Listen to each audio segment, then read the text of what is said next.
আকাশবাণী তেজপুৰ নিবেদন কৰিবলৈ লৈছোঁ আমাৰ সাহিত্য বিষয়ক অনুষ্ঠান সাহিত্য কানন।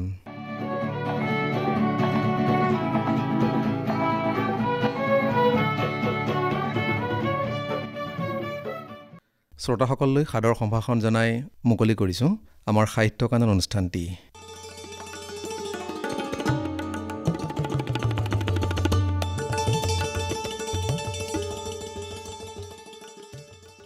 আজিৰ সাহিত্য কানন অনুষ্ঠানত আছে এটি সাক্ষাৎকাৰ আৰু প্ৰবোধ চন্দ্ৰ গোস্বামীৰ এটি গল্প।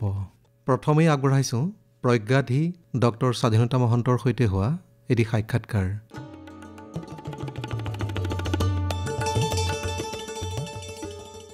আমাৰ আজিৰ আলোচ্য বিষয়টি হৈছে শিশুৰ উৎকৰ্ষ সাধনত শিশু সাহিত্যৰ ভূমিকা। এই সন্দৰ্ভত আলোচনা কৰিবলৈ আমাৰ ষ্টুডিঅ'ৰ মাজলৈ আমি আমন্ত্ৰণ জনাই আনিছোঁ বিশিষ্ট শিশু সাহিত্যিক, কবি, দৰং মহাবিদ্যালয়ৰ অসমীয়া বিভাগৰ অৱসৰপ্ৰাপ্ত মুৰব্বী অধ্যাপিকা তথা প্ৰাক্তন উপাধ্যক্ষা, অকণি সাহিত্য সভাৰ 2023 বৰ্ষৰ শিশু সাহিত্য বঁটা প্ৰাপক প্ৰজ্ঞাধী ডক্টৰ স্বাধীনতা মহন্ত বাইদেউ। বাইদেউ, আপোনাক আমাৰ এই সাহিত্য কানন অনুষ্ঠানটিলৈ আদৰণি জনাইছোঁ। ধন্যবাদ। আমাৰ আজিৰ আলোচ্য বিষয়টিৰ গভীৰতালৈ যোৱাৰ আগতে আপোনাক সুধিব বিচাৰিছোঁ যে শিশু সাহিত্যৰ ইতিহাস বুলি ক'লে মানে অসমীয়া শিশু সাহিত্যৰ আমি কি বুজিম, মানে কেতিয়া আৰম্ভ হৈছিলে? ধৰক অসমীয়া শিশু সাহিত্যৰ আৰম্ভণি বুলি ক'লে বহু বছৰ আগৰ পৰা ধৰিব লাগিব। কাৰণ এই কাণ খোৱা, প্ৰহ্লাদ চৰিত এইবোৰো কিন্তু শিশু সাহিত্য। কিন্তু আমি ইমান প্ৰাচীনতালৈ নাযাওঁ। সাধাৰণতে আমি শিশু সাহিত্যৰ আৰম্ভণি বুলি ক'লে বেজবৰুৱাৰ দিনৰ পৰাই ধৰো। বুঢ়িয়াৰ সাধু, ককা দেউতাৰ নাতি ল'ৰা, জনুকা, এইবোৰৰ সৈতে বেজবৰুৱাই যি সাধু আৰম্ভ কৰিছে সেইখিনিকে আমি আমাৰ অসমীয়া শিশু সাহিত্যৰ আৰম্ভণি বুলি কওঁ। আৰু পুৰণি দিনৰ যিখিনি শিশু সাহিত্য সেইখিনি আচলতে ধৰ্মীয় কাহিনীৰ লগত জড়িত কাৰণে সেইখিনিক বিশেষত শিশু সাহিত্য বুলি ধৰা নহয়। আৰু মানে শিশুৰ বাবে যিটো প্ৰিয় বিষয়সমূহ যিখিনি অন্তৰ্ভুক্ত কৰি লিখিলে বেছি মনোগ্ৰাহী হয় শিশুসকলৰ বাবে, নহয় জানো? এটা শিশু সাহিত্যৰ কথা কৈছোঁ মই। তেওঁলোকে যিটো ভাল পোৱা বিষয় এটা লৈ পেলাই আপুনি সেইটো লিখিলে, ধৰক সেইমতে মানে তেওঁলোকৰ বেছি মনোগ্ৰাহী হয় মানে শিশুৰ বাবে। ঠিক তেওঁলোকে ভাল পোৱা বিষয় লৈ শিশু লেখকে লেখে তেওঁলোকক ভাল পোৱাবৰ কাৰণে। বেলেগ এটা বিষয় যাতে মনোগ্ৰাহী হয়, যিকোনো এটা বিষয় লৈ তেওঁলোকৰ মানে মনোৰঞ্জনৰ কাৰণে লেখে। মই উল্লেখ কৰোঁ মোৰ ব্যক্তিগত কথা এটা। মহীশূৰৰ ভাষা সাহিত্য সংস্থানত, ভাৰতীয় যিটো ভাষা সাহিত্য সংস্থান আছে, তাত আমাৰ 21 দিনীয়া এটা শিশু সাহিত্য কৰ্মশালা হৈছিলে, অল ইণ্ডিয়া। তাতে আমাক কোৱা হৈছিল যে শিশুক কোনো বস্তুৰ প্ৰতি মনটো বেয়া কৰি নিদিবা। কাউৰীয়ে যে কা কা কৰে কাৰণে আমি বেয়া পাওঁ, আচলতে কাউৰীকো ভাল পাবলৈ শিকাবা। গতিকে শিশুৰ লেখনিৰ মাজেদি আমি তেওঁলোকক গোটেই পৃথিৱীখনৰ মাজতে এটা মানে ভাল পোৱা আন্তৰিকতাৰ আনি দিব লাগে। এতিয়া মানে শিশুৰ উৎকৰ্ষ সাধনত মানে কেনেধৰণে ভূমিকা লয় বুলি আপুনি বিশ্লেষণ কৰিব? সাহিত্যই শিশু সাহিত্যইতো শিশুৰ মানে মানসিক বিকাশত যথেষ্টখিনি ভূমিকা লয়। আচলতে বিকাশ বুলি ক'লে আমি কি বুজো? কোনো এটা বস্তুৰ ওপৰত মানে তাৰ উৎকৰ্ষ জগাব পৰা ৰূপটোৰ কথা বুজো। সাহিত্য যেনেকৈ আমাৰ স্বাস্থ্যৰ কাৰণে শিশুক আমি ভাল খাদ্য খুৱাওঁ, খেল ধেমালিত লগাই দিওঁ, এক্সাৰচাইজ কৰিবলৈ দিওঁ, ঠিক তেনেধৰণে আমি শিশু সাহিত্য অধ্যয়ন কৰিবলৈ দিব লাগে। কাৰণ সাহিত্যই মানুহৰ মনত এনেকুৱা এটা ভাৱ জাগ্ৰত কৰে যিটো ভাৱে মানুহক বেয়া কাম কৰিবলৈ মানা কৰে, যিটো ভাৱে মানুহক গোটেই পৃথিৱীখনকে এক বুলি ভাবিবলৈ বাধ্য কৰে, যিটো ভাৱে মানুহক মানুহ হিচাপে জীয়াই থকাৰ জ্ঞান দিয়ে। গতিকে শিশু সাহিত্যিকসকলে শিশুক তেনেধৰণৰ শিক্ষাৰ সৈতে যদি নিজৰ ৰচনাৰ সৈতে আপ্লুত কৰিব পাৰে, তেতিয়াহ'লে নিশ্চয় শিশুৰ সি এটা মানসিক খাদ্য হৈ পৰিব। এতিয়া অলপ আগতে আপুনি উল্লেখ কৰিছে যে আমাৰ ইতিহাসৰ কথা সোধোতে বুঢ়ীআইৰ সাধু আমি সেয়া পঢ়িয়ে ডাঙৰ হৈছোঁ। কিন্তু এতিয়া মোৰ প্ৰশ্নটো হৈছে যে বুঢ়ীআইৰ সাধু বা তেনেধৰণৰ লেখাৰ আজিৰ তাৰিখত মানে কিমান প্ৰাসংগিকতা আছে বুলি ভাবে আপুনি? মানে লাহে লাহে যেন ল'ৰা ছোৱালীয়ে এইবোৰ পঢ়িবলৈ এৰিছে না, একেবাৰে কমি যোৱা নাই? কিছুমানে পঢ়িছে, হয়তো শতাংশ হিচাপত কম হ'ব, 20% পঢ়িছে বা 80% মোবাইল বা ইণ্টাৰনেটত মানে ব্যস্ত হৈ থাকে আজিকালি। বুঢ়ীআইৰ সাধুৱে সেই আৰম্ভণিতে যিটো ভূমিকা লৈছিলে সেই ভূমিকাটো এতিয়াও কিন্তু শেষ হৈ যোৱা নাই আমাৰ ডাঙৰবোৰৰহে এটা মানসিকতা গ্ৰহ লৈ উঠিছে যে এতিয়া বিজ্ঞানৰ যুগত আমি জোনবাইক বেজী এটা খুজিব নালাগে আমি বেজী কেনেকে বনাই সেই কথাটোহে সিহঁতক শিকাব লাগে কিন্তু যদি জোনবাইটোৰ প্ৰতি আমাৰ কোনো ধাৰণা এটা নাথাকে তাক যদি আমি ভাল নাপাওঁ তেতিয়াহ'লে তাক আমি বেজী খুজিলেও মানে একো বেয়া কাম কৰা নাই বেজী নোখোজাকৈয়ে আমি জন্তুৰ এটা পৰিকল্পনা কৰিব নোৱাৰো চাই আছো তাক কিবা এটা খুজিছো দিছে ভাল লাগিছে আৰু নিৰ্মল প্ৰভা বৰদলৈতো পূৰ্ণিমাৰ জন্তুক এখন পায়সৰ থালি বুলি কৈছিলে তাৰমানে তাৰ পৰা লৈ লৈ খাই থাকিলে যিটো সোৱাদ পাব জন্তু চাই থাকিলেও সেইটো সোৱাদ পাব গতিকে জোন কেৱল মাত্ৰ এটা এতিয়া তাত মানুহ নামিবলৈ যোৱা উপগ্ৰহে নহয় জন্তু আমাৰ কাৰণে এটা নৈসৰ্গিক শোভা হয় আৰু চাই মানে জন্তুকে চাই বিভিন্নজনে বিভিন্ন ধৰণৰ কল্পনাৰে বহুতো সৃষ্টি কৰে আচলতে আৰু বহুতৰে চিন্তাধাৰা বেলেগ বেলেগ ধৰণৰ হয় কল্পনাটো শিশুৰ কাৰণে চবতকে ডাঙৰ বস্তু হয় আৰু আমাৰ আব্দুল কালামেও কৈছিলে কল্পনা কৰিব লাগে আৰু কল্পনাক বাস্তৱ কৰিবৰ কাৰণে চেষ্টা কৰিব লাগে গতিকে জন্তু চাই কল্পনা কৰি শিশু ডাঙৰ হ'ব লাগে হয় আৰু বাইদেউ শিশু ভেদেতো আমাৰ সকলোৰে চৰিত্ৰবিলাক চাৰিত্ৰিক গঠনটো বেলেগ বেলেগ ধৰণৰ হয় এতিয়া মানে শিশু সাহিত্য এনে ভিন্ন শিশুৰ চাৰিত্ৰিক গঠনত কিদৰে সহায় কৰে বুলি ভাবে আপুনি মানে প্ৰত্যেকটো শিশুৱে আচলতে ইজন সিজনৰ পৰা পৃথক শিশু সাহিত্যই প্ৰথমতে মানে মনৰ উৎকৰ্ষ সাধন কৰে হয় দ্বিতীয়তে শিশু সাহিত্যৰ স্বভাৱ সলনি কৰে স্বভাৱ সলনি কেনেকে কৰে এটা কবিতা পঢ়াৰ পিছত যেনে ধৰা অলং দলং কৰিছে ৰজা ৰাণী আহিছে কি কথা পাতিছে এনেকুৱা ধৰণৰ কওঁতে শিশুৱে যে মনলৈ এটা ভাৱ আনিলে ৰজা ৰাণী আহিছে ৰজা ৰাণীনো কি কোন ৰজা ৰাণী সেই এটা জ্ঞানৰ কথা আহি গ'ল ৰজা কেনেকুৱা ৰাণী কেনেকুৱা সেইটো প্ৰথম উৎকৰ্ষ সাধনৰ কথা আহিল শিশুৰ পৰা দ্বিতীয়তে শিশুৱে ফুল ভাল পাবলৈ শিকিবলৈ এটা কবিতা পঢ়িলে বেছি ভালকে ভাল পাব ফুলনিত গৈ ফুলটো চোৱাতকে কবিতাটো পঢ়ি প্ৰকৃতিখনৰ সৈতে একাত্ম হবলৈ শিকিব এনেকুৱা ধৰণে বহুতবোৰ গুণৰ মানে আধাৰ শিশু সাহিত্য আৰু এটা মানে সৰুতে আমি এইটো ছন্দবদ্ধ এটা যিটো গতি যেনেকে আমাৰ ধৰক ৰজাই হুকুম দিছে এডিম চেডিম বাই বা এনে ধৰণৰ বিভিন্ন আমি সৰু সৰু কবিতা আমি পঢ়িছো এটা যিটো ছন্দবদ্ধ আমাৰ গতি মানে কবিতাৰ সেইটো এটা শিশুতেই শিকা যায় শিশু অৱস্থাতে আচলতে এতিয়া বহুতো শিশু দেখা গৈছে মানে ডাঙৰ হলে কি হ'ব তাৰমানে তেওঁলোকৰ কেৰিয়াৰৰ কথাটো সৰুতে চিন্তা কৰে এনে অৱস্থাত মানে শিশুৰ কেৰিয়াৰ গঠনত শিশু সাহিত্যৰ ভূমিকা কি বুলি ভাবে মানে বহুতেই যে ডাঙৰ হলে মই এইটো অমুক হ'ম তমুক হ'ম এনেকে ধৰণৰ এটা চিন্তাধাৰা তেওঁলোকৰ মনত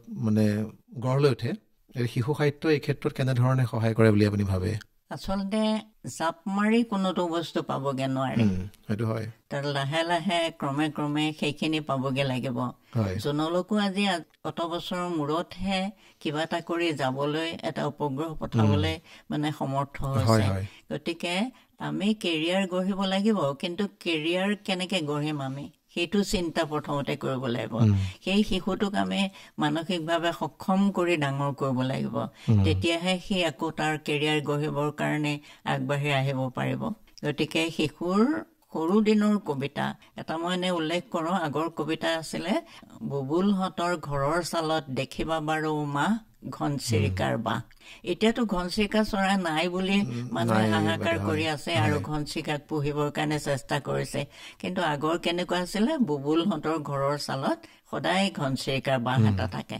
সেই সৰু চৰাইটো এতিয়া আমি বাহ সাজি দি তাক বঢ়োৱাৰ চিন্তা কৰাতকে সেইটোক আমি যদি ভাল পাওঁ যদি দলিয়াই ফোঁতে নেখেদো যদি কেইটামান মচুৰ দালি চোতালত ছটিয়াই দিওঁ সি নিশ্চয় তেনেকে খাবলৈ আহিব আৰু আমাৰ মনৰ মাজত সেই ক্ৰিয়া কৰিব এতিয়া মানে দেখিবলৈ নোহোৱাৰ নিচিনাই হৈছে আচলতে তেনেধৰণৰ আছে ঠাই বিশেষে কিন্তু মানে আগতে যেনেধৰণে আছিলে সুলভ আছিলে আমি দেখিছিলো সৰুতেই শালিকা হওক বা ঘনচিৰিকা এইবিলাকে হয় এতিয়া চৰিত্ৰ গঠনত শিশু সাহিত্য কেনেধৰণে প্ৰভাৱ বিস্তাৰ কৰে ধৰক শিশু এটাৰ চৰিত্ৰটো গঠন কৰোঁতে চৰিত্ৰ গঠনত সাহিত্যৰ ভূমিকা চৰিত্ৰ কেনেকে গঠন কৰিব পাৰিব কিছুমান কবিতা আজিকালি অৱশ্যে শিশু সাহিত্যৰ ক্ষেত্ৰত তেনেকুৱা ধৰণৰ দেখা নাযায় সেই বেজবৰুৱাৰ পিছৰ পৰাই শিশু সাহিত্য বুলি ক'লে আমি এই ৰামায়ণ মহাভাৰতৰ কাহিনীবোৰ ৰচনা কৰাটো বুজাব পাৰো। সেইবোৰে ধ্ৰুৱৰ কাহিনীয়ে, প্ৰহ্লাদৰ কাহিনীয়ে চৰিত্ৰ গঠনত সহায় নকৰে জানো? তুমি কি ভাবা? হয় হয়, নিশ্চয় নিশ্চয়। আমি সকলোৱে প্ৰহ্লাদৰ দৰে হ'ব বিচাৰো। তেনেকে হ'বৰ কাৰণে, প্ৰহ্লাদৰ দৰে ভক্ত হ'বৰ কাৰণে, প্ৰহ্লাদৰ দৰে ভগৱানক ভাল পাবৰ কাৰণে শিশুৱে যত্ন কৰিব। গতিকে তাৰ চৰিত্ৰলৈ এটা বেলেগ ভাৱ আহি যাব নহয়, মনলৈ এটা বেলেগ ভাৱ আহি যাব। আৰু তেনেকৈ গোলাপ ফুলৰ কবিতাটো পঢ়িলে ফুলপাহ ছিঙি অনাতকে এতিয়াও অৱশ্যে পাশ্চাত্য ধাৰাৰ লগত সংগতি ৰাখি আমাৰ আলোচনাৰ ক্ষেত্ৰত কবিতাবোৰ ফুলৰ পাহি এটা ফঁহিয়াই পেলোৱাৰ নিচিনা কৰে ফুল এডাল। কিন্তু আমাৰ সাহিত্যৰ চিন্তাটো কেনেকুৱা, সেই ফুলটো আমি দূৰৰ পৰা চাম, গোন্ধি চাম, তাৰ গুৰিত পানী দিম। গতিকে সেই ভাৱটোৱে আমাৰ চৰিত্ৰলৈ এটা মহানতা আনি দিব, মহানুভৱতা এটা আনি দিব। আমি সেই চৰিত্ৰসমূহ চাই আচলতে যিটো মানে যোগাত্মক চৰিত্ৰ, মানে যিটো ভাল চৰিত্ৰ, আমি সেইটোৱে হ'বলৈ বিচাৰে সৰুতে, আৰু সকলোৱে বিচাৰে এইটো আচলতে। এতিয়া শিশুক মানে আমি সাহিত্যৰ প্ৰতি যদি আগ্ৰহী কৰি তোলাৰ ক্ষেত্ৰত অভিভাৱকসকলৰ মানে গুৰুত্বপূৰ্ণ ভূমিকা আছে বুলি মানে ভাবেনে? মানে নিশ্চয় আছে, নিশ্চয় আছে। কাৰণ সাহিত্য এই যে গ্ৰন্থমেলাবোৰ, তাত গ'লে সৰু ল'ৰা ছোৱালীক নি মাক দেউতাকে সেই সৰু ল'ৰা ছোৱালীৰ কিতাপখিনি চাই মেলি দিয়াতকে মই বেছিভাগ সময় মন কৰো নিজৰ কিতাপ চাই থাকে। আৰু সিহঁতে সেই ফুল জালি কিবা কিবি থকা কিতাপবোৰ লুটিয়াই পুটিয়াই থাকে। আচলতে মাক দেউতাকে সিহঁতৰ কাৰণে কোনখন কিতাপ উপযুক্ত হ'ব সেই বস্তুটো ভালকে যদি চাই মেলি আনি যদি ঘৰত পঢ়িবলৈ দিয়ে, কিন্তু পঢ় বুলি ক'লে নহ'ব। দেউতাকে মাকে যদি টেবুলত বহি পঢ়ি থাকে তেতিয়া নিশ্চয় শিশুটোৱে পঢ়িবলৈ বাধ্য হ'ব। মানে অনুকৰণ কৰে তেওঁলোকে, সিহঁতে অনুকৰণ প্ৰিয়, শিশু অনুকৰণ প্ৰিয়। গতিকে মাক দেউতাকক অনুকৰণ কৰিব আৰু সেই পঢ়াৰ ভাৱটো মাক দেউতাকৰ পৰাই আহিব।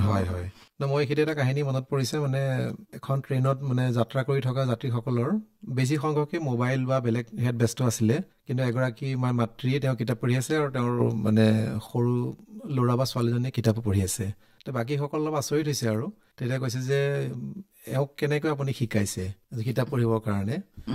তেওঁ কৈছে যে নহয়, মই যিটো কাম কৰোঁ তাই সেইটোৱে কৰে, তেওঁ কিতাপ পঢ়ি আছে মাকে, গতিকে তাই দেখি দেখি সেইটোৱে তেনেধৰণে আচলতে শিকে শিশুৱে। বহুত মাকে ৰান্ধনী ঘৰতো কিতাপ এখন লৈ থাকে, কিন্তু মই নিজে দেখিছো কিতাপখন ধৰা ভাজি লৰাই থাকোতে এনেকে লৰা কিন্তু বাওঁহাতে কিতাপখনত তেওঁ চাই থাকিলে। গতিকে তেওঁৰ সৰু ল'ৰাটো বা ছোৱালীজনীয়ে সেইটোৰ প্ৰতি আগ্ৰহী হ'ব নহয়? নিশ্চয় নিশ্চয়। আপুনি যেতিয়া লিখে মানে কেনেধৰণে এটা শিশুৰ মনস্তত্বক মানে চুব পৰাকৈ আপুনিতো লিখে, তেতিয়া আপুনি মানে নিজে হয়তো শিশু হয় বা কেনেধৰণে অকমান আমাৰ শ্ৰোতাসকলকো জনাই যাতে কেনেধৰণে লিখে? আচলতে বেছিখিনি সময় এই শিশুৰ কাৰণে ব্যয় কৰোঁ, খৰচ কৰোঁ। আৰু সিহঁতৰ লগতে মোৰ বেছি মানে কথা বতৰা বা ধেমালি ধুমলাটো হৈ থাকে। সেইকাৰণে গম পাওঁ কি কৰিলে সিহঁতে ভাল পায় বা কেনেকুৱা কথা বতৰা সিহঁতৰ পচন্দ হয়। মই তেনেকুৱা ধৰণে মোৰ লেখাটোত হেৰি কৰিবৰ কাৰণে চেষ্টা কৰোঁ। আৰু কেতিয়াবা মই লেখাৰ পিছত সেইটো কিন্তু কলৈকো নপঠাও, নিজে কিবা যেন ভাল হোৱা নাই, এইটো ল'ৰা ছোৱালীয়ে ভাল নাপাব নেকি, তেনেকুৱা ভাৱ এটা হয়। গতিকে সিহঁতৰ মনটো অধ্যয়ন কৰি মই লিখিবৰ কাৰণে চেষ্টা কৰোঁ। আপুনি শেহতীয়াকৈ মানে 2023 বৰ্ষৰ যিটো অকণিৰ সাহিত্য সভাৰ শিশু সাহিত্য বঁটা লাভ কৰিছে, হয়, এই বিষয়ে অকণমান আপোনাৰ অনুভৱ কওকচোন। অকণিৰ সাহিত্য সভাই শিশু লেখকসকল আৰু শিশুৰ বিষয়ে লেখাসকলক যথেষ্ট উৎসাহিত কৰিছে। শিশু লেখক এগৰাকী নামটো মই পাহৰিছো, তেজপুৰতে তেওঁ কেইবাবাৰো আবৃত্তিও কৰিছে, কিতাপো উন্মোচন কৰিছে। তেওঁক বহুত ধৰণে অনুপ্ৰাণিত কৰিছে, তেওঁৰ কিতাপ ইয়াত উন্মোচন কৰিছে, তেওঁক বঁটা বাহন দিছে আৰু তেওঁৰ বিষয়ে সকলো শিশুকে জানিবলৈ দিছে। গতিকে তেওঁলোকে সেইটো খুব ভাল কাম কৰিছে। তাৰোপৰি বিশেষভাৱে শিশুৰ সাহিত্যৰ লগত জড়িত হৈ থকা লেখকসকলক তেওঁলোকে উৎসাহিত কৰিছে। মই অনুপ্ৰাণিত বুলি নকওঁ, উৎসাহিত কৰিছে। এতিয়া বিশেষকৈ মই মোৰ ক্ষেত্ৰতে কওঁ, মানে মই যথেষ্টখিনি বঁটা বাহন পাইছো, মইনা পাৰিজাত চৰাইও দিছে, কিন্তু যেতিয়া অকণিৰ সাহিত্য সভাই দিলে তেতিয়া মোৰ এনেকুৱা লাগিল সঁচাকৈ তাৰমানে মই শিশুৰ কাৰণে লেখো, শিশুৰ কাৰণে লেখাখিনি তাৰমানে অকমান মানুহে মানে চাইছে, ভাল পাইছে, গ্ৰহণ কৰিছে। গতিকে মই ভাবো অকণিৰ সাহিত্য সভাই এই লেখকসকলক উৎসাহিত কৰিছে। এইটো আপোনাৰ মানে কোনো এখন বিশেষ গ্ৰন্থৰ বাবে নহয়, তেওঁলোকে সামগ্ৰিক যিটো আপোনাৰ অৱদান সামগ্ৰিকভাৱে হয় মানে শিশুৰ প্ৰতি আপোনাৰ যিটো অৱদান সেইটোক লৈ পেলাই তেওঁলোকে স্বীকৃতি দিয়ে আচলতে। এনে মোৰ লেখা শিশু সাহিত্যই বেছি। হয় হয়। শেষত মই সুধিব বিচাৰিছোঁ যে আপোনাৰ যিটো আমি তেওঁলোকক আৰু অধিক আগ্ৰহী কৰাৰ বাবে মানে গ্ৰন্থ পঢ়িবৰ বাবে শিশুসকলক কেনেধৰণেৰে আপুনি পৰামৰ্শ আগবঢ়াব, শিশু গ্ৰন্থৰ প্ৰতি আৰু যাতে অধিক মানে আকৰ্ষিত হয় তেওঁলোক? সৰু ল'ৰা ছোৱালীৰ এটা কথা বিশেষকৈ মন কৰিব লগা হৈছে, তেওঁলোকে ৰংচঙীয়া কিতাপ বেছি ভাল পায়। সেইকাৰণে গ্ৰন্থমেলাত গ'লে মন কৰিবাচোন, সিহঁতে সেই ইংৰাজী যিবোৰ মানে খুব ছবি তবি থকা কিতাপবোৰ ভাল পায়। আমাৰ এতিয়া ৰামায়ণৰ সাধু, মহাভাৰতৰ সাধু বা তেনেকুৱা ধৰণৰ লিখিলে কমিক্সবোৰৰ নিচিনা হলে বেছি ভাল পাব চাগে। নিশ্চয় নিশ্চয়। কিন্তু সেইটোতকে আমি যেতিয়া কিছুমান কবিতাৰ সংগ্ৰহ কৰিলো, মানে শিশু পদ্য সংগ্ৰহ কৰিলো, তেতিয়া তাতো যদি আমি বিশেষ ধৰণৰ ৰঙীন ছবি কিছুমান দিব পাৰো তেতিয়া ভাল হয়। কিন্তু এটা কথা হয়, আমাৰ ইয়াত কিতাপ ছপোৱাৰ ক্ষেত্ৰত এই ৰঙীন ছবিবোৰ দিলে কাগজবোৰ ডাঠ বা কিবা নাম মই ঠিক নাজানো, তেনেকুৱা দিলে মানে খৰচটো বেছি হয়। আৰু কিতাপ কিনিবৰ সময়ত অভিভাৱকেও তাত অকমান গুৰুত্ব দিব লাগিব, এই কাৰণে যে অসমীয়া কিতাপ এখনত অকমান দাম বেছি যেন পালেই তেওঁলোকে বেয়া পায়। কিন্তু নিজৰ যেতিয়া মোৰ কিছুমান সেই 4-5ত পুৰস্কাৰ পোৱা কিতাপ আছে, বেছিকৈ ৰাছিয়ান ৰাডুগা প্ৰকাশনে প্ৰকাশ কৰা, সেইবোৰত ইমান ছবি আৰু ইমান ডাঠ কাগজ, কিন্তু তাত লেখা থাকে 10 টকা বা 15 টকা। গতিকে সেই কিতাপখন কিনিবৰ কাৰণে অসুবিধা নাপায়। কিন্তু সেইখন লৈ এতিয়া অলপ ডাঙৰ হওঁতে চাই যেতিয়া বুজি পাইছো বিশেষ একো নাথাকে, অকল ছবি থাকে আৰু কাগজখিনি ৰং বিৰং। গতিকে আমাৰ শিশুৰ প্ৰতি আকৰ্ষণ কৰিব লাগিলে কিতাপবোৰো অলপ ৰং বিৰঙৰ কৰিব লাগিব। আমি সৰুতে সফুৰা, মৌচাক বা মুকুতা আৰু তেনেকে আমি যিটো চান্দ মামা বুলি এখন আলোচনী আছিলে, ছবিৰে সৈতে বুজাই, আৰু আজিকালি আছে নাই মই ইমান নাজানো, কিন্তু তেনেধৰণে এতিয়া কিন্তু সফুৰাখন এতিয়াও চলি আছে। থাকিলেও প্ৰথমৰ যিটো সফুৰাৰ অৱস্থা সেইটো নাই। হয়, ভৱেন্দ্ৰ শইকীয়াৰ দিনৰ মৌচাক আৰু নতুন আৱিষ্কাৰখনে একেধৰণে মানে অলপ চলাই আছে। হয় হয়। বাকী শিশু আলোচনী মুকুতাখনো তেনেকে সম্ভৱ মৰিছে। হয় হয়। গতিকে শিশু আলোচনীৰো তেনেকুৱা অৱস্থা হৈছে। এইটো আচলতে এটা মানে দুখ লগা কথা। আমি যিমান পাৰো সকলো অভিভাৱক সকলেও এই ক্ষেত্ৰত সচেতনতা অৱলম্বন কৰি মানে শিশুসকলক আগ্ৰহী কৰাটোৰ দৰকাৰ আচলতে। তেতিয়াহে হয় মানে আমাৰ যিটো সাহিত্যৰ যিটো মানদণ্ড এইটো অক্ষুণ্ণ থাকিব। বাইদেউ, আমাৰ সময় শেষ হৈছে ইয়াতে বাৰু। আজিৰ আলোচনাত আপুনি যিখিনি মূল্যৱান কথাৰে আমাক শ্ৰোতাসকলক উপকৃত কৰিলে, আমি আশা ৰাখিছোঁ শ্ৰোতাসকলে সেইখিনিক আধাৰ হিচাপে লৈ আৰু কাৰ্যক্ষেত্ৰত মানে তাৰ সফল প্ৰয়োগ কৰি উপকৃত হ'ব। আৰু আপুনি আমাৰ আমন্ত্ৰণ ৰক্ষা কৰি আমাৰ ষ্টুডিঅ'লৈ আহি এই সময়খিনি আকাশবাণী তেজপুৰ কেন্দ্ৰক দিয়াৰ বাবে আপোনাক আন্তৰিক ধন্যবাদ জনাইছোঁ আৰু লগতে আপোনাৰ সুস্বাস্থ্য কামনা কৰিছোঁ। আকাশবাণী তেজপুৰ কেন্দ্ৰ আৰু এই অনুষ্ঠানৰ শ্ৰোতাসকললৈ মই ধন্যবাদ জ্ঞাপন কৰিছোঁ। আৰু এনেদৰে মোৰ মনৰ ভাৱ ব্যক্ত কৰিবলৈ পাই মই নিজেও বৰ সুখী হৈছোঁ। ধন্যবাদ বাইদেউ।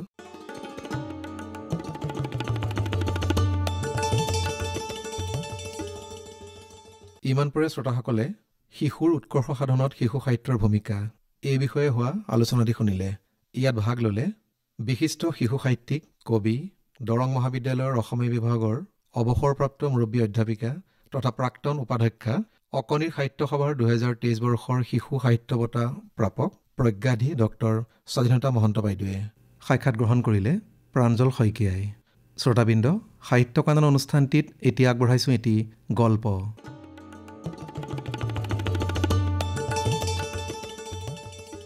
প্ৰবোধ চন্দ্ৰ গোস্বামীৰ গল্প যন্ত্ৰ। প্ৰকাণ্ড চহৰখনৰ এমূৰত থকা সৰু হোটেল এটিৰ সৰু কোঠা এটিত বহে তাচৰ আড্ডা। অফিচ ছুটিৰ পাছত 4 বন্ধুৱে একান্ত মনে পাতে তাচৰ খেলা। কণ্ট্ৰাক্ট, ব্ৰিজ, 2 ক্লাবছ, ন' বিড, 3 স্পেডছ, ন' বিড, 5 ক্লাবছ, ডাবল, ন' বিড, ৰিডাবল, চট তাচৰ শব্দ। প্ৰত্যেক ডিল খেলৰ শেষত কাৰোপৰা ওলাই যায় দীঘল হুমুনিয়া, কাৰো মুখত বা দেখা যায় হাঁহিৰ প্ৰেতাত মাটিৰ ক'লা ছায়া। ডিলৰ পাছত ডিল, ঘণ্টাৰ পাছত ঘণ্টা চলে খেল। তাত নাই কোনো উত্তেজনা, নাই কোনো হৈচৈ, নাই কোনো বৃথা তৰ্ক। থাকিবই বা কিয়? ই যে মলিনতা আৰু দীনতা ভৰা সৰু হোটেলটিৰ সৰু কেৰাণী 4জনৰ নীৰৱ খেলা। 4জনৰ 3জনৰ আছে ল'ৰা ছোৱালী, থাকে হোটেলৰ ওচৰতেই। বাকীজনৰ নাই, থাকে হোটেলতেই। খেল চলি থাকে। গধূলি তাৰ আৰম্ভ, দুভাগ ৰাতি তাৰ শেষ। অৱশ্যে কেতিয়াবা এই নিয়মৰ ব্যতিক্ৰমো হয়। কাৰোবাৰ ঘৰত ঘৈণীয়েকৰ অসুখ, ফলত ভাত ৰান্ধোতাৰ অভাৱ। কাৰোবাৰ ঘৰত চাউল শূন্য। লাভত দম্পতী যুগলৰ মাজত দণ্ড খৰিয়ালৰ মান অভিমানৰ পালা। কাৰোবাৰ ঘৰত কেৰাচিনৰ অভাৱ, সেয়ে মহান পুৰুষৰ বটল হস্তে দোকান যাত্ৰা। কিন্তু খেল চলে সদায়। গধূলি আৰম্ভ কৰিব নোৱাৰিলেও, সদায় 4জন উপস্থিত নাথাকিলেও খেল চলে। 4জন নাথাকিলে 3জনৰ মাজত, 3জন নাথাকিলে 2জনৰ মাজত খেল চলে। কেতিয়াবা যদি সিও অসম্ভৱ হয়, তথাপি খেল চলে, অৱশ্যে এজনতে আবদ্ধ হৈ। কিন্তু এদিন খেলা বন্ধ হ'ল। ইমান দিনৰে পৰা খেলোঁতে খেলোঁতে ক'লাপৰা তাচযোৰ হঠাতে সেই সৰু কোঠাটোৰ পৰা অন্তৰ্ধান হ'ল। 4 বন্ধুৱে কোঠাটোৰ চোকে কোণে তাচযোৰা বিচাৰিলে, কিন্তু নাই। বহুত বিচাৰি বিচাৰিও তাচযোৰা নাপাই 4 বন্ধু তাচৰ টেবুলখনৰ চাৰিওপিনে বহিল। সদায় জ্বলোৱাৰ দৰে কাষত কেৰাচিনৰ লেম্পটিও জ্বলালে। কাৰো মুখত কথা নাই। 4 বন্ধু নিৰ্বাক নিশ্চল। দিনৰ পিছত দিন, মাহৰ পাছত মাহ, বছৰৰ পাছত বছৰ চলি থকা নিয়মটোৰ আজি ব্যতিক্ৰম হোৱাত প্ৰত্যেকৰ যেন চিন্তাৰ ওৰ নাই। অৱশেষত দীঘল হুমুনিয়াহৰ পাছত ক্ষীণ মাতেৰে এজনে ক'লে, কি কৰা যায়? দীঘলকৈ এটা হামি মাৰি দ্বিতীয়জনে ক'লে, এৰা, কি কৰা যায়? তৃতীয়জনে কওঁ নকওঁকৈ ক'লে, ইয়াৰনো কি দিহা কৰিব পাৰি? কেনেকৈ? চতুৰ্থজনে ভয়ে ভয়ে ক'লে, তাচ এযোৰ কিনিব নোৱাৰিনে? মাহৰ শেষ, তলি উদং। হোটেলৰ পৰা পশ্চিমীয়া ঠাকুৰৰ পৰা বিৰি ধাৰলৈ আনিছোঁ। তেল নোহোৱাকৈ আজি 3 দিন দালিত তেল দি দি খাইছোঁ। তেলো নাই, দালিও নাই, লেঠাও নাই। পইচা 4 অনা আছে, কিন্তু বাকী 3জন বন্ধু ব্যস্ত হৈ অপেক্ষা কৰি থাকিল। 4 অনা পইচা নিশ্চয় থাকিব পায়, কিন্তু বাকী 3জন বন্ধুৱে ডিঙি মেলি কিবাৰ আশাত ৰৈ থাকিল। কিন্তু মোৰ লগত অনা নাই। বহুত সময়ৰ পাছত, গৱেষণাৰ পাছত ঠিক হ'ল, পইচা 4 অনা আনিবলৈ চতুৰ্থ বন্ধুজন ঘৰলৈ যাব লাগে। বাকী 3জন বন্ধুৱে আগৰ দৰে তাচৰ টেবুলখনৰ তিনিওপিনে বহিয়ে থাকিল। কিন্তু ঘণ্টাৰ পাছত ঘণ্টা গ'ল, তথাপি বন্ধুজন পইচা লৈ উলটি নাহিল। অৱশেষত নীৰৱে 3টা হুমুনিয়াহ কাঢ়ি 3 বন্ধু দিহাদিহি গুচি গ'ল। 5 দিনা গধূলি আকৌ 3জন আহিল। আকৌ আগৰ দৰে টেবুলৰ ওচৰত কেৰাচিন তেলৰ লেম্পটোৰ তলত 3 বহি ৰ'ল। কিন্তু বন্ধুজন নাহিল। এদিন নহয়, 2 দিন নহয়, 3 দিন বন্ধুজনৰ দেখা দেখি নাই। বাকী 3জন কিন্তু আহিয়ে আছে, অপেক্ষা কৰিয়ে আছে। চতুৰ্থ দিনা বন্ধুজন আহিল। লেমৰ তলত 3 বন্ধুক তেওঁ দেখিলে, বহি আছে নিৰ্বাক নিশ্চল হৈ। লাহে লাহে বাকী থকা ঠাইখিনিত তেওঁ বহিল। তাচ অনা নাই, পইচা আনিছোঁ। 3জন বন্ধুৰ মুখ ক'লা পৰি গ'ল। তাচ অনা নাই, ছোৱালীজনীৰ অসুখ। 3জন বন্ধুৰ পৰা 3টা হুমুনিয়াহ ওলাল, কিন্তু 3ও বহিয়ে থাকিল। বেদানা কিনিবলৈ যাবলৈ আহিছোঁ। বন্ধু 3জনৰ মুখ আৰু ক'লা পৰিল, কিন্তু কেউজন বহিয়ে থাকিল। বাকীজন বন্ধুৱে বেদানা কিনিবলৈ বুলি কোঠাটোৰ পৰা ওলাই আহিল, কিন্তু বেদানা কিনিবলৈ যোৱা নহ'ল। 3 বন্ধুৰ ক'লা মুখ দেখি বেদানা কিনিবলৈ যাবলৈ তেওঁৰ সাহ নজন্মিল। ছোৱালীজনীৰনো বাৰু যেতিয়াই তেতিয়াই বেমাৰ হ'ব পায়নে? মাহৰ শেষ, ঔষধ নাই, পথ্য নাই। ছোৱালীজনীয়েনো বাৰু জন্মিবলৈ অন্য ঠাই নাপালেনে? অভাৱ অনাটন। ছোৱালীৰ যি হয় হ'ব, তাচ কিনিবই লাগিব। কিছু সময়ৰ পাছত তেওঁ তাচ লৈ ঘূৰি আহে। আকৌ খেলা চলে। অৱশেষত মাজনিশা খেলা শেষ হয় আৰু 4 বন্ধু দিহাদিহি গুচি যায়। 4 দিনৰ পাছত তাচ খেলিবলৈ পাই 4 বন্ধুৰ মুখত হাঁহিৰ ৰেঙনি দেখা গৈছিল। কিন্তু এজনৰ হাঁহি চকুৰ পানীৰে তিতি সেমেকি আছিল। তেওঁ ঘৰলৈ উভতিল। ওৰে বাটে তেওঁৰ মনত পৰিল, ছোৱালীজনীৰ কাৰণে বেদানা কিনা নহ'ল। কিন্তু কি কৰিব? চাকৰি যন্ত্ৰৰ হেঁচাত তেওঁৰ সকলো কামেই যন্ত্ৰৰ দৰে হৈ গৈছে। যন্ত্ৰৰ দৰে তেওঁ তাচ খেলে, আৰু আজি যন্ত্ৰৰ দৰেই তেওঁ তাচযোৰাও কিনিবলৈ বাধ্য হ'ল। তেওঁ ঘৰ পাই দেখে যে আনদিনাৰ দৰে ধিমিক ধামাকৈ শোৱা কোঠাটোত এটি পোহৰ জ্বলি আছে। তেওঁ শোৱা কোঠাটোলৈ সোমাই গ'ল। আনদিনা ঘৈণীয়েকে শোৱা কোঠাতে ভাত থৈ দিয়ে, আজি থৈ দিয়া নাই। বোধ কৰোঁ ঘৈণীয়েকে ছোৱালীজনীৰ কাষতেই থাকিবলগীয়া হোৱাত ভাত ৰান্ধিবলৈ সময়কে নাপালে। ঘৈণীয়েক ছোৱালীৰ কাষত টোপনিয়ে গৈছিল। গিৰিয়েকৰ জোতাৰ শব্দ শুনি সাৰ পাই তেওঁ ছোৱালীৰ কাষৰ পৰা উঠে। গিৰিয়েকে গৈ ছোৱালীৰ কাষত বহি ছোৱালীৰ কপালত হাত দি চায়। ছোৱালীজনীয়ে পিতাকৰ হাতৰ স্পৰ্শত সাৰ পাই কৈ উঠে, পিতা, বেদনা পাইছানে? পিতাকে কি ক'ব ভাবি নাপায়। অজানিতে চকুৰ পৰা এটুপি চকুলো বাগৰি আহি তেওঁৰ হাতত পৰে। ছোৱালীজনী আকৌ সোধে, পিতা বেদনা আনিছানে? পিতাকে লাজে লাজে কয়, বাছা বেদনা নাপালোঁ। ছোৱালীজনীয়ে পিতাকৰ হাতখন চিলেকি বাগৰ সলাই কয়, বেদনা নাপালা? বেদনা বৰ মিঠা নহয়নে? তেওঁ কি ক'ব ভাবি নাপায়। কিছু সময় নীৰৱে থাকি তেওঁ লাজে লাজে কয়, বেদনা বৰ মিঠা, কিন্তু আমাৰ কাৰণে সি টেঙা। যন্ত্ৰত কেতিয়াবা গণ্ডগোল লগাটো অস্বাভাৱিক নহয়। মামৰে ধৰিলে যন্ত্ৰ নচলে। ছোৱালীৰ অসুখ, বেদনাৰ বিচাৰ, দুটুপি চকুলো যান্ত্ৰিক চক্ৰৰ বাহিৰা হ'লেও জীৱনত সিহঁতে খন্তেকৰ কাৰণে ভুমুকি নমৰাকৈ নাথাকে। খন্তেকৰ পাছত যন্ত্ৰ আকৌ চলে। অফিচ আৰু ফাইল, কলম আৰু চিয়াহী, টাচ আৰু বিৰি, ক্লাভছ আৰু ডায়মণ্ড, হাৰ্টছ আৰু স্পেড, কেৰাচিন তেলৰ লেম্প নিৰ্বাক নিশ্চল। খেল চলে দিলৰ পাছত দিল, মুহূৰ্তৰ পাছত মুহূৰ্ত, মাহৰ পাছত মাহ, বছৰৰ পাছত বছৰ খেল চলে। 4জন নাথাকিলে 3জনৰ মাজত, 3জন নাথাকিলে 2জনৰ মাজত খেলা চলে। কেতিয়াবা যদি সিও অসম্ভৱ হয়, তথাপি খেল চলে অৱশ্যে এজনতে আবদ্ধ হৈ।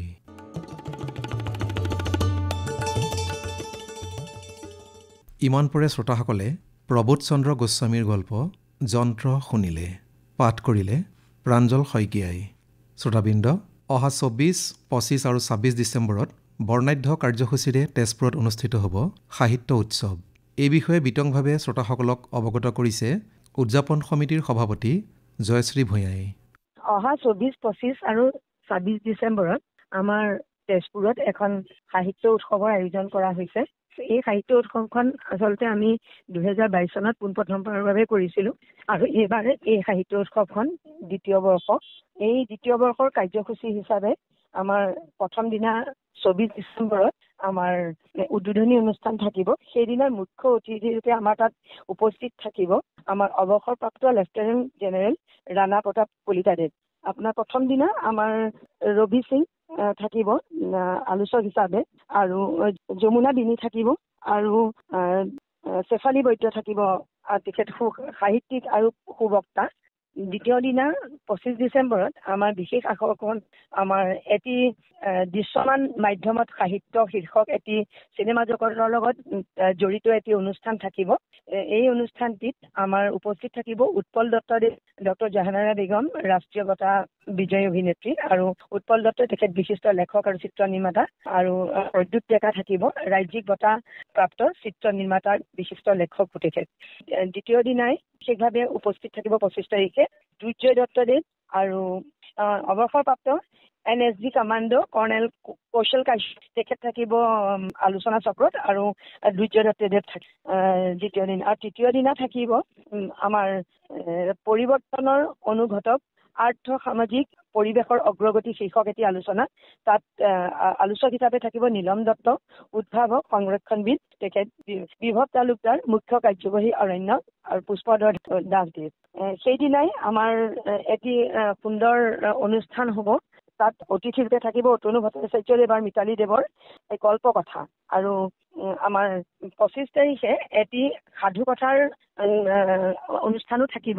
সেইদৰে আমাৰ প্ৰতিদিনাই অতি সুন্দৰভাৱে আয়োজন কৰা হৈছে। প্ৰতিদিনে সুন্দৰ সুন্দৰ অনুষ্ঠান এই 3টা দিনতেই উপভোগ কৰিবলৈ পাব। সেয়েহে আমি তেজপুৰীয়া সকলো ৰাইজৰ সহায় সহযোগ তথা উপস্থিতি কামনা কৰিছোঁ, আৰু স্কুল কলেজ সকলোৰে ছাত্ৰ ছাত্ৰীসকলক আমি অনুৰোধ জনাইছোঁ তেখেতলোকে যেন আহি আমাৰ এই অনুষ্ঠানটিত ভাগ লয় আৰু সাফল্যমণ্ডিত কৰি তোলে।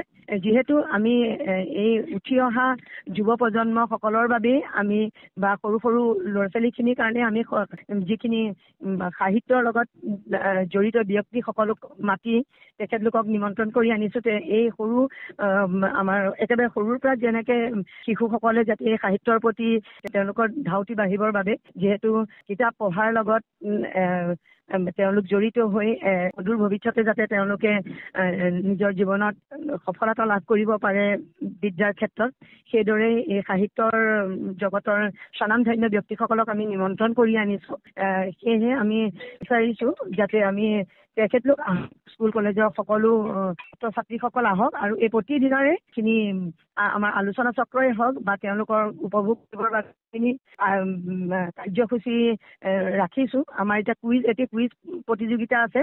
সেই কুইজ প্ৰতিযোগিতাটি একাদশ শ্ৰেণীৰ পৰা স্নাতক শ্ৰেণীলৈ কুইজ মানে ছাত্ৰ ছাত্ৰীক বিচৰা হৈছে তাতে। আৰু ইয়াত কোনো জইনিং ফিজ ৰেজিষ্ট্ৰেশ্যনৰ কোনো ফিজ নালাগে। ইয়াতে এইটো বিনামূলীয়াকৈ আহিব পাৰিব আৰু প্ৰতিযোগিতাত ভাগ ল'ব পাৰিব। গতিকে এইটো প্ৰাইজ মানি কুইজ হয়। তাৰ বাবেও আমি অনুৰোধ কৰিছোঁ যাতে এই ছাত্ৰ ছাত্ৰীসকল আহক। সদৌ অসমৰ ভিত্তিত হ'ব এই কুইজ প্ৰতিযোগিতাতে।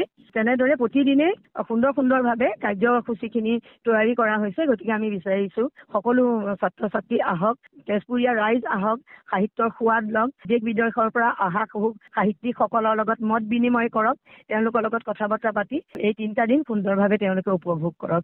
ধন্যবাদ। ধন্যবাদ বাইদেউ। তেজপুৰত অনুষ্ঠিত হ'বলগীয়া সাহিত্য উৎসৱৰ অনুষ্ঠান সম্পৰ্কে ফোনযোগে আমাৰ শ্ৰোতাসকলক অৱগত কৰিলে উদযাপন সমিতিৰ সভাপতি জয়শ্ৰী ভূঞাই। সাহিত্যকানন অনুষ্ঠানটিৰ আজিলৈ ইমানতেই অন্ত পৰিল। অনুষ্ঠানটিৰ বাণীবন্ধন আৰু সম্পাদনা প্ৰাঞ্জল শইকীয়াৰ। প্ৰযোজনা আকাশবাণী তেজপুৰ কেন্দ্ৰৰ অনুষ্ঠান মুৰব্বী ৰূপান্ত কুমাৰ দাসৰ।